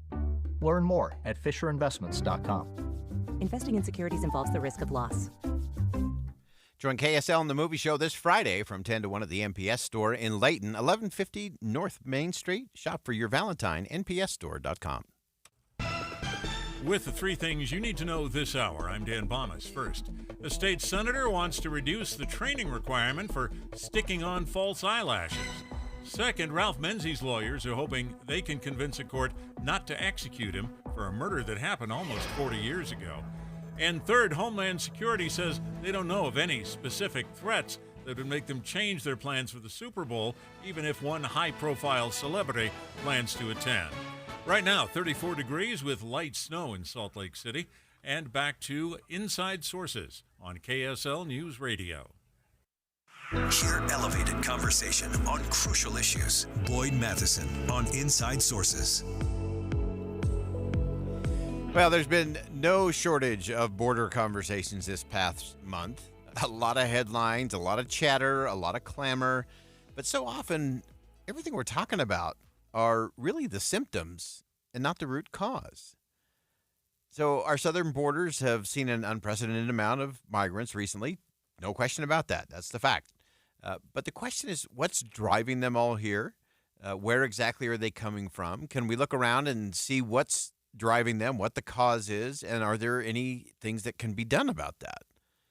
And so it's a different kind of conversation that requires us to think a little deeper and a little higher at the same time. We can't just go to the talking points of the left or the right or anybody in between, because there are some people who actually benefit from this kind of migration coming up to the U.S., and it's probably not what you've been thinking about.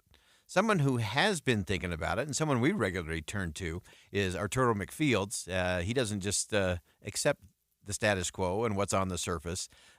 Arturo is an exiled journalist, former Nicaraguan ambassador to the Organization of American States, and someone who really gets it, writes for The Hill. And Arturo, your piece in The Hill really caught my attention, how Venezuela's dictatorship is weaponizing the U.S. border crisis. That's a conversation we want to have. Tell us what's behind that. Thank you for the opportunity to be with you in your program and all our friends that are listening at this moment. Migration is a complex situation, but pretty much like you just mentioned, we always focus on the symptoms, but not in the root that causes this migration. I mean, protection and security on the border are very important, but what is the main driver of this migration? Just an example situation, corruption and repression in Latin America and the Caribbean. These are the main drivers of migration. And also the economic situation. But right now, for instance, we have a problem in Venezuela. Just in the last few years, Venezuela has sent out of the country 7 million people. That's not just some individuals trying to migrate because they feel like they're going to look for a new opportunity. No, this is desperation migration in a country where a teacher can earn $10 and where repression and corruption can take you to jail easily. The dictatorship of Venezuela has received some kind of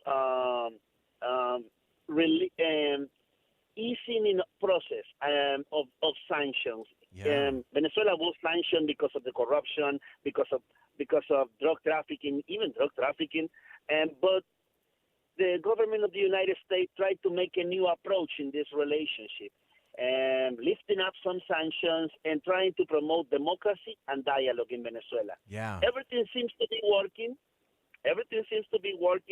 until the dictatorship decided not to have free election and even announce a threat against the United States. If the United States impose or reimpose sanctions to Venezuela, they will not cooperate with the migrations that are sent back to Venezuela. And not even that. They are promoting migration to the U.S. because this is a great business for them and for other countries. For instance, Nicaragua, just in the first few months of last year, the country received $2 billion in remittances. $2 billion in remittances just in the first few months of last year. Yeah. So that's why they are promoting migration. Yeah, and talk to us just a little bit about that remittance. What is that? Why does that happen? Because that is a pretty good business for a government, especially a corrupt government in some of these countries, that they end up getting big money as a result of forcing people to migrate out and to the U.S. southern border. Well, most of the people, when they migrate to the U.S.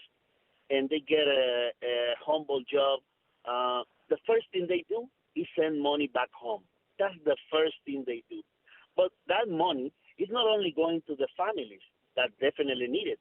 That money goes to the economy of the dictatorship and are dollars that are fueling those regimes. And like I said, the situation in Venezuela is pretty bad. 7 million people have left the country, and still more can leave the country after the dictatorship has said that they are not willing to make democratic changes in the country. The dictatorship in Venezuela is 25 years old. The dictatorship in Nicaragua is 16 years old. And the mother of all dictatorships in Cuba is 64 years old. So these dictatorships are the main driver of migration. Yeah. Last year was a major issue. Cuba was sending migrants to Nicaragua via an airline from Venezuela. So Cuba put the migrants on a plane from the airline of Venezuela, and once they are in Nicaragua, they are starting the tour all the way up to the border. But not only that, this dictatorship were bringing migrants from Haiti to Nicaragua and from there to the United States. This is a situation that the dictatorship have been using this tool from years, since the 1977 with dictator Fidel Castro, right. and the Mariel migrants, as we remember those days, and migration is a tool to blackmail the government of the United States. If the United States try to impose sanctions to dictators, what they say, okay, we will send you more migrants. People. Wow. This is great reporting and great writing. And Arturo, we really appreciate you coming on and joining us today. Arturo McFields, exiled journalist, former Nicaraguan ambassador to the Organization of American States. Of course, often is in The Hill. You can check out his piece at thehill.com. And Arturo, thanks for helping us get past the headline and look at some of the root causes of the issue. Thanks for joining us today. And I would like to say something just to close up. Migration needs not only security, but foreign policy.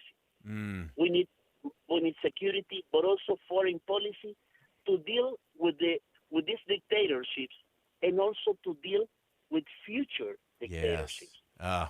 Great. great point. Arturo, as always, thank you so much for joining us today on Inside Sources. Great stuff. So many things that Arturo mentioned there that I think are so important for us to unpack and really think through. That the dictators use this as a way to get revenue. They use it, as Arturo just closed out with, that they get this remittance from people who come here and get jobs and send monies back to families, and then those families are using them in the economies that are benefiting the dictators. And then if the United States doesn't play along, then they just threaten to send more. And as Arturo really nailed it in the context of it's not just about border security, it's also about foreign policy. And we have eased so many restrictions on so many of these regimes in Cuba, Nicaragua, Venezuela, that they have been able to move through gold and oil and all of those things.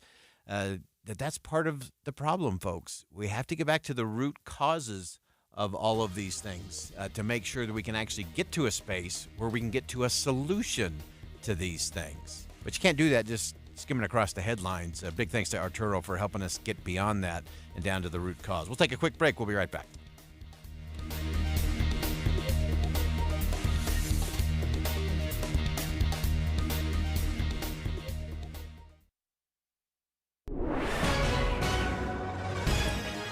It's 2:30 at KSL News Radio. I'm Dan Bomas. Our top story this hour: there's an obstruction on the UTA tracks between Farmington and Ogden. UTA says front-runner trains right now are delayed 25 to 30 minutes right now. As a result, they're working to get that cleared. The person who does your eyelashes spent years of training to get a cosmetology license, but a new bill in the state Senate could cut that to a few months. They would only have to go to 3 months of school instead of 2 years to learn how to, because they make them learn. Right now, they do hair and all that sort of stuff, and all they want to do is specialize in eyelashes and eyebrows. Senator David Hinkins' bill would create specialized licenses for people who want to become eyelash and eyebrow technicians. On top of that, technicians in training could become apprentices instead of just students at a school.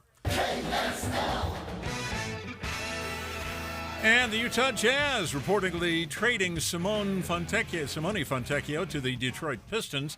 ESPN's Adrian Wojnarowski says they're getting Kevin Knox and a 2024 second-round draft pick as part of that deal. The NBA trade deadline is midnight tonight. Our top national story this hour from ABC News. A guy who calls himself the pro-life Spider-Man climbed all the way to the top of the Sphere in Las Vegas this morning. The Las Vegas Review-Journal reports the man has been identified as Maison Deschamps. A friend who says he's a professional climber also says he doesn't use ropes or a harness for his stunts. He was arrested for a similar stunt 3 years ago, climbing the outside of the Aria Hotel in Las Vegas. Your money at this moment: the Dow Jones average closing trading today up 156 points. The NASDAQ finished at 147 points. The S&P 500 was up 40. And our KSL weather: the snow has descended on us. That's next. KSL News Time, 2:32. We hope you have the right app on your phone for news. You probably have dozens. But the KSL News Radio app, well, it makes our live stream super easy. Plus, our talk shows are right there as podcast for your workday. That's the app for KSL News Radio. Hey, come get your mortgage with Hercules First Federal Credit Union. You can get all kinds of opportunities there. They have conventional, government loans, fixed rates, ARM products, and a host of others that can help you make sure you have confidence as you really chart your financial future. That's what Hercules Credit Union has always been about. It's always about growing stronger together. They've been doing this since 1946. And right now, in addition to some great mortgage rates and great mortgage opportunities, you can also get a gold tier checking account with all the things that come with it: the ultimate in identity theft protection, cellular care coverage, full service travel, and cash reward benefits, and on, because that's what they do. Because at Hercules First Federal Credit Union, they want to treat you right and help you have confidence in your financial future. You can find their locations in Taylorsville, Harriman, Riverton, or Salt Lake City. Or as always with our friends at Hercules, you can just find them online at HerculesCU.com. That's HerculesCU.com. Tim Jr. here from RGS Exteriors, and I'm proud to tell you we don't lay off employees when things get tough. During the pandemic, we didn't let one of our installers go. Instead, we had them clean and remodel our offices so they could still get paid. Remember the 2008 housing crisis? It was a financial nightmare for even the biggest contractors. Still, we didn't lay off a single worker. Nope, we sacrificed profits to keep paying everyone. Look, when the economy's down, most contractors are quick to lay off their workers. It's the easiest way to save money when times get tight. But at RGS Exteriors, we're loyal to our people. You know why? Because it's the right thing to do. People first. People always. That's the RGS way. For gutters, siding, windows, and more, call RGS Exteriors at 801-280-3110 or visit rgsexteriors.com. That's rgsexteriors.com, 801-280-3110. We're looking at emergency traffic again, brought to you by Sinclair's Dino Pay app. Save up to 20 cents per gallon. Here's Ricky Meese. We still have huge delays both directions of Highway 6 in Spanish Fork Canyon, where we had an earlier serious accident near Sheep Creek. They did close the canyon for a while. They started to let a little bit of traffic go through. Looks like tow trucks are trying to get there now. The canyon is not completely open. You want to consider avoiding it if you can. It's a very snowy ride along Highway 189 in Provo Canyon, especially between Orem up to SR 92. In Davis County, we've had snowfall making for a slushy and wet drive on the roads there, and an auto pedestrian crash downtown at West Temple and 200 South. With fresh snow comes fresh tracks at Murdoch Hyundai. Right now, receive 0% for 3 years on the Tucson or Santa Fe. Ricky Meese in the KSL Traffic Center. KSL weather. Rain today with snow in some valley areas. That'll turn to all snow with accumulation on the roads tomorrow and Friday, and will dry out for the weekend with highs in the 30s. And right now, we're looking at 34 degrees with light snow in Salt Lake. I'm Dan Bomas from the KSL Common Spirit Health Studios. Listen online at kslnewsradio.com. We're Utah's news, traffic, and weather station. Inside Sources. Inside Sources. America's voice of reason. Boyd Matheson on Utah's home for elevated conversation. Inside Sources on KSL News Radio. Well, expectations for our students continue to change. Might actually mean a little bit of a disaster or a little bit of a bumpy road for their futures. Between universities getting rid of failing grades, arguing over the merits of standardized testings, it seems like we've almost completely lost sight of the disciplines of learning and learning to love learning, by the way. We continue to move the finish line closer and closer. In fact, I think there are some institutions that are actually giving out ribbons and trophies before people have even started because they're just ready to give them out.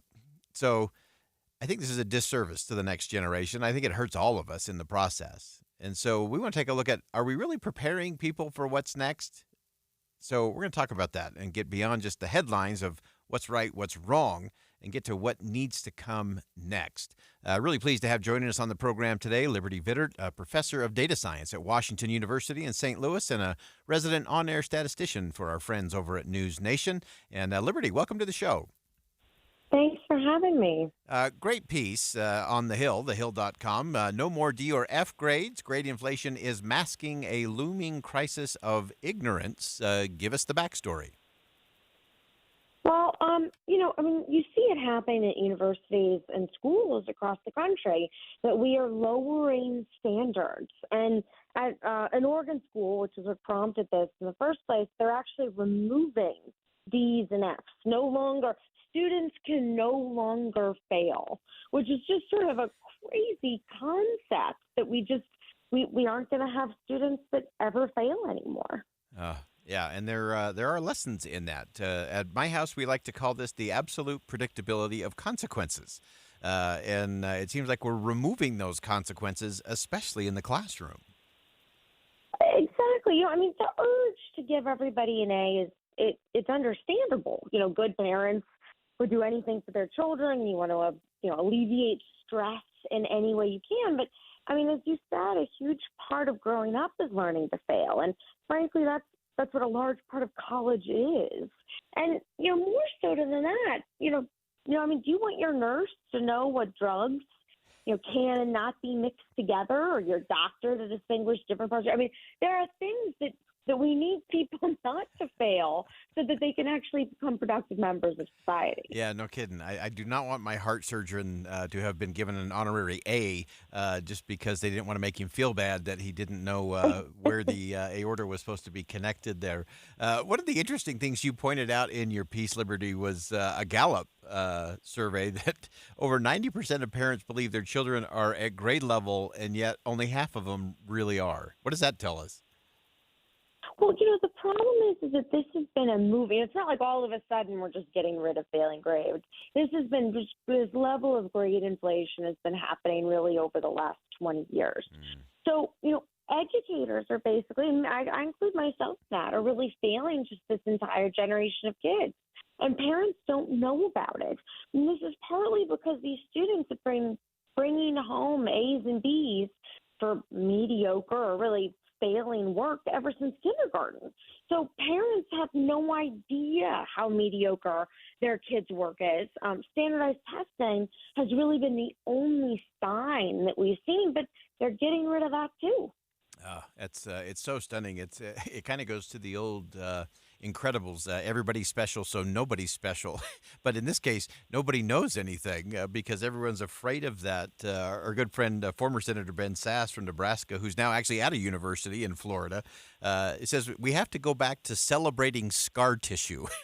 Which is what they do at his house. And I think he's onto something there, that scar tissue of failing actually is an important ingredient to becoming more successful in the future.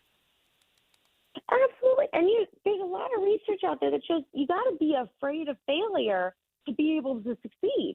And if there's no failure to be afraid of, you're not going to succeed.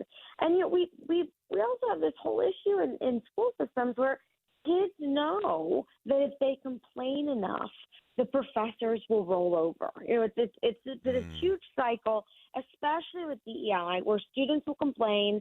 They'll say that you either don't care about my mental health, you're racist, you're homophobic, you're sexist, you're anti-Semitic. I mean, I'm Jewish, and I've been called anti-Semitic before in this case. It's just this incredible cycle where it becomes easier for professors to give out A's because to give bad grades means you have to deal with all of this stuff. And if students aren't that dumb and they realize this, and professors roll over, give better grades for mediocre work, and then it's just this terrible cycle. Yeah, and that cycle is it starts when our kids are young. It starts in the home when we reward bad behavior, whether it's a tantrum, and whether that's a tantrum to get the cookie or the ice cream, or a tantrum to get the A instead of the B in the class. If the adults in their world reward bad behavior, none of us should be surprised when we actually get more bad behavior. Exactly. And, we're going to really start to see the consequences of this because, when it comes time for these kids that have been given participation trophies, that have been given a cookie and have been given A's, when it comes time to get a real job and they can't cut it because the education system has really spent 2 decades failing them upward, they're going to end up, jobless. And wondering how this could happen to them when they were A students all along. Oh, so fascinating. Yeah, just in our last minute here, we know COVID clearly played a little bit on the over-compassion, over-sympathetic side to a lot of adults and in a lot of classrooms, especially on university campuses. What's the one thing that we ought to start looking for and demanding in education that will start to change the dynamics of where we're headed? Accountability. Our teachers, I love our teachers. I'm one of them. But we have got to be accountable. This idea of standardized testing has got to come back. There is no other way around it. There's no other way to really compare and grade students across states, cities, counties.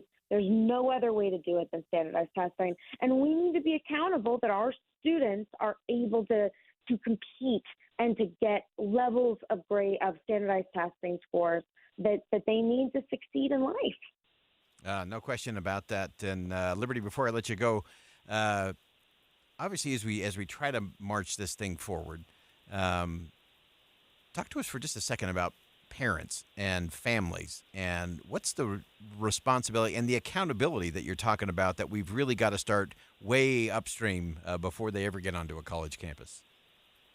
Well, I really think parents, need their own choices in how their kids' schooling works.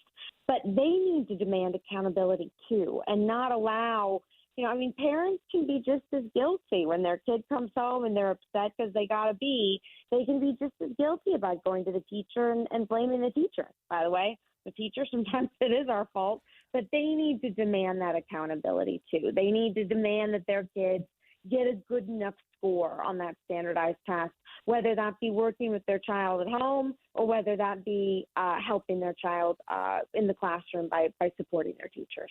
Fantastic. Liberty Vittert, a professor of data science at Washington University in St. Louis, resident on-air statistician for our friends over at News Nation's Liberty. Thanks so much for joining us today. Thanks for having me. Great piece. Check it out at thehill.com. And we are failing the next generation by failing to fail them when they fail. They're never going to learn the lessons if we don't. We'll be right back.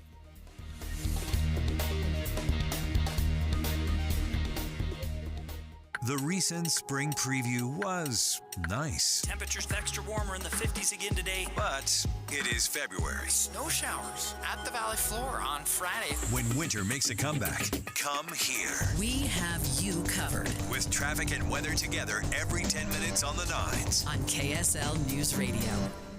This Friday, join KSL News Radio and NPS from 10 to 1 as the movie show stops by. Then, browse and uncover what makes NPS so great. With 4 locations, NPS takes a new inventory every day. Then, they check all competitors' retail pricing before marking items down 20 to 70% off. You're invited to visit the movie show this Friday from 10 to 1. And that's the first step to discovering NPS. Visit npsstore.com to begin your own NPS adventure. npsstore.com. Feeling frustrated? Ignored? Deceived? It's time to get Gephardt. Get Gephardt. Weeknights at 10 on KSL. Okay, I am obsessed with Chicago Wednesday on NBC. Chicago Med, Fire, and PD are everything all in one night. Life and death decisions? Check. Frontline heroes? Check. Steamy romance? Oh, that's a check. People, this is TV's most watched night of drama for a reason. Chicago Med, Fire, and PD are more than just TV shows. They're family. All new Chicago Wednesday tonight on NBC. Then stay tuned for KSL 5 News at 10. Is Utah's bad air situation leaving you exhausted? KSL cuts through the haze to find clear information on what's driving pollution and how you can be the one driving change. Exhausted, idling actions tonight on KSL 5 News at 10. Tuacahn Amphitheater 72-hour ticket sale is here. From February 6th to the 8th, you can save big. This is the first time to save on individual show tickets. When you buy a ticket of any of Tuacahn's 5 never-before-seen Broadway shows this season, you'll get the second one at up to 50% off. You can also get access to the brand new cushioned seats in rows A through O before they're sold out. Just use promo code 72radio at checkout. Traverse across Europe in Anastasia. Let it go in Disney's Frozen. And follow the rise of Frankie Valli and the Four Seasons in Jersey Boys, featuring a new PG-rated script. Indoors, be inspired by the songs of Johnny Cash in Ring of Fire and catch the holiday spirit with Ebenezer Scrooge in A Christmas Carol. Take advantage of this once-a-year sale before it's gone. Visit tuacahn.org and use code 72radio at checkout. That's tuacahn.org. This Monday Tax Tip is brought to you by Susan Spears, CEO of the Utah Association of CPAs. The Employee Retention Credit was a refundable tax credit that small businesses could claim during the pandemic. It provided some relief for struggling businesses that kept their employees on their payrolls, even when the government restrictions required them to shut down. While employers may still apply for ERC credits through April 15, 2024 for 2020 claims and April 15, 2025 for 2021 claims, the IRS has warned about ERC mills that are preparing false ERC claims. To find out if you're eligible, contact your CPA. Know that you will need to amend tax returns for any credits received. Get the most out of your income tax preparation when you hire a CPA. Go to uacpa.org to find a CPA that's right for you. That's uacpa.org. Listen to KSL on Monday for more tax tips from the Utah Association of CPAs. Bish's is skipping this year's big RV show for a big reason. It costs each dealer a fortune, and guess who gets stuck with the bill? Yep, you. So skip the big show expense and come to the Bish's Better Than Show pricing event for free admission, free parking, and better than show pricing on new and used RVs. Only at Bish's RV in Salt Lake and American Fork, February 12th through the 17th and President's Day. Better pricing's big, but better selection? That's huge. Instead of spending your money to see a handful of models hauled to the show, you're getting better than show pricing on our entire inventory of new and used RVs. You'll find pricing as low as $140 per month on approved credit, plus clearance pricing on all remaining new 2023s. You'll also make 0 payments until May on approved credit and get generous trade-in offers on your current RV. Start shopping now at skipthervshow.com. Better brands, bigger selection, lower than show pricing, and free admission? Why settle? Come to the Better Than Show pricing event at Bish's RV in Salt Lake and American Fork, February 12th through the 17th and President's Day. Bish's RV, where memories begin. Stock number 73504 and 76976. Based on 20% down, 8.99% APR for 180 months. Subject to prior sale. See dealer for details. As the new year begins, you and your credit card might be ready for a quiet break. Experience the relief of a low rate with the Mountain America credit card. With a 3% cash bonus on balance transfers, it's more relaxing than ever. Open a Mountain America credit card today for your limited time bonus. Details at macu.com/transfer. Loans and approved credit. Membership required based on eligibility. Offer can change or be withdrawn at any time. Terms, conditions, and restrictions apply. Getting help with electrical repairs is easier than you think. All you have to do is call Any Hour Services or schedule an appointment at anyhourservices.com. No one helps more homeowners than Any Hour Services. I'm not going to lie. It's nice when I see someone I haven't seen for a long time and they say, "Man, you've lost weight." I mean, that's nice. I lost 34 pounds a couple of years ago, and I've kept it off with the Soda Weight Loss program, sodaweightloss.com. Here is Rosie. They always ask me what I'm doing, how much weight I've lost, like if there's any diet that I'm doing. And I'm really excited to tell them about the Soda program. It's one of those things that I think is worth every penny, especially when you're investing in your own health. That is the way I look at it. It was an investment in myself. It really is. And when you talk about the health side of it, being overweight leads to high blood pressure, type 2 diabetes, heart disease, arthritis, sleep apnea. The list is long. My daughter Amber, who lost 42 pounds, talks about how much better she feels, not just emotionally about herself, but physically, and being able to do some of the things she wasn't able to do before. You know, my doctor used to tell me, you need to lose some weight, Amanda. I finally did with Soda Weight Loss. Get it off and keep it off at Soda Weight Loss. Go to sodaweightloss.com, spelled SOTA, stands for state of the art. Dave and Debbie. I want our listeners to feel like they have an advocate, that they have somebody that's going to fight for them, challenge the status quo or the pithy soundbite. We have a unique job where we have access to interviews and people that not everyone has. We take that seriously. So if we do feel like we're getting a spin, then we can challenge it. I love it when people tell me, I was just thinking about that question that you asked. I'm glad you asked that question. That's like the height of compliment. I want our listeners to feel empowered to use the information that they've learned on the Dave and Dujanovic show to help their families, to help make good decisions, help investigate other avenues to maybe protect their family's safety or protect their family's money. I'm hopeful our show leaves our listeners with a sense of empowerment so they can make the best decision possible for themselves and for their families. Listen for Dave and Dujanovic 9 to noon on KSL News Radio. With the 3 things you need to know this hour, I'm Dan Bonas. First, how much training does somebody need to apply false eyelashes? Well, one state senator says not as much as for other cosmetology work.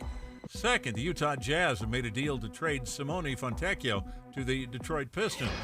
And third, an anti-abortion activist got some attention for his cause by climbing all the way to the top of the Sphere in Las Vegas this morning. Right now, 34 degrees with snow in Salt Lake City. Back to Inside Sources on KSL News Radio. Hear elevated conversation on crucial issues. Boyd Matheson on Inside Sources.